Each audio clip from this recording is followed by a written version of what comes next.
Thinking about buying vacant land inside your SMSF? The ATO has strict rules that could derail your investment if you're not careful. In this video, we walk through the compliance requirements, development restrictions, and tax implications every trustee needs to know. Let's dive in. Today, we're diving into something really powerful for your retirement, but something that a lot of people overlook: vacant land. We're going to break down how you can use undeveloped property inside your self-managed super fund to potentially build some serious long-term wealth. So let me ask you this directly.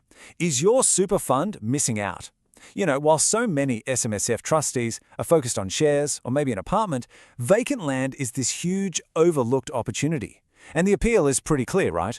It's a tangible asset with the potential for massive growth. So what exactly are we talking about here? Well, at its core, it's really simple. You're using your super to buy a piece of land. But look, this isn't a get-rich-quick scheme. It's absolutely a long game. The whole strategy is about securing an asset that appreciates over time and will one day help fund your retirement. Okay, before you even start dreaming about that perfect block of land, let's get a quick reality check. Most financial experts will tell you that you need a minimum SMSF balance of at least $200,000. And that's before you even think about property. And that's not just some random number. It's all about making sure your fund has enough cash to operate and stays properly diversified. All right, now for what is arguably the most critical part of this whole thing. Seriously, getting this next bit wrong can lead to some really costly mistakes and even severe penalties. We're talking about the non-negotiable rules set down by the Australian Taxation Office. You should think of these 5 points as the ATO's absolute essential checklist. Now, your trust deed and investment strategy, those are your foundations. But it's the next 3, the sole purpose test, the in-house asset rule, and development restrictions, that's where people really get tripped up. So let's break them down.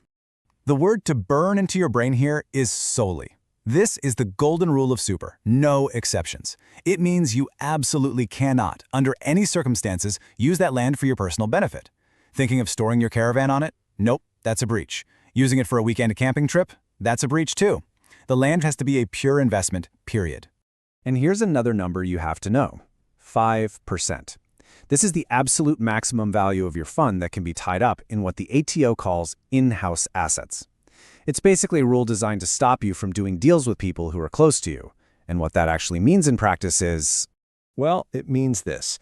The 5% rule basically blocks you from buying that land from a related party, like your brother or your parents. And you can't lease it back to them either. See, the ATO needs to know that your fund's assets are truly at arm's length, and not just some backdoor way to benefit you and your family before you retire. Now this is a big one.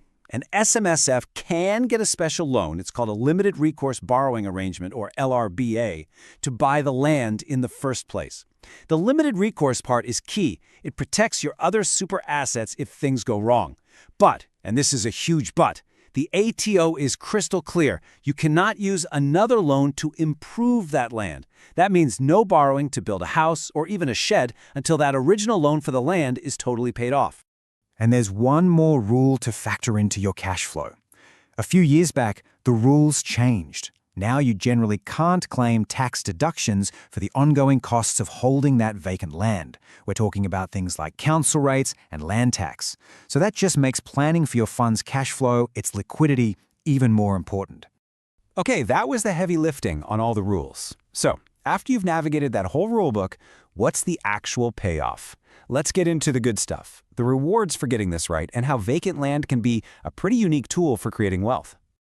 This comparison really nails the strategy. A rental property is all about getting that immediate income, but it also comes with headaches and ongoing maintenance. Vacant land, it's totally different. It is a pure capital growth play. I mean, think about it. They aren't making any more of it, right? And that finite supply is its biggest strategic advantage. And here is one of the biggest reasons to even consider this strategy: the tax. When your SMSF holds an asset for more than 12 months, the capital gains tax gets a huge discount, bringing the effective rate down to just 10% while you're still working. And get this, if you sell that land when the fund is in pension phase, that tax rate can drop all the way to 0. So, let's sum up the strategic payoff here. It really comes down to 4 things. You get that potential for major capital growth over the long term, you diversify your retirement savings away from a volatile share market, you keep the option to develop it in the future, and you get to benefit from some incredibly good tax treatment. All right, we've gone through the rules and we've covered the rewards. So how do you actually put this all together? Let's walk through an actionable blueprint for making a smart, compliant, and hopefully very successful investment. It all comes down to these 4 essential steps. First, do your homework on zoning on development restrictions. Second, don't put all your eggs in one basket. Third, plan your cash flow needs carefully. And finally, given how complex this is, always, and I mean always, get professional advice from an SMSF specialist. And this is probably the most important takeaway of all.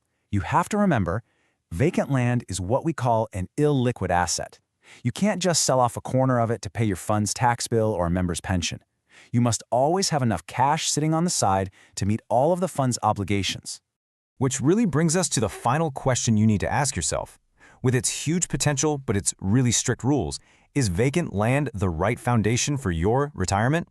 The answer, honestly, depends entirely on your fund's strategy, how much time you have, and your tolerance for complexity. It's a powerful tool for sure, but it's one that demands very careful planning and expert guidance.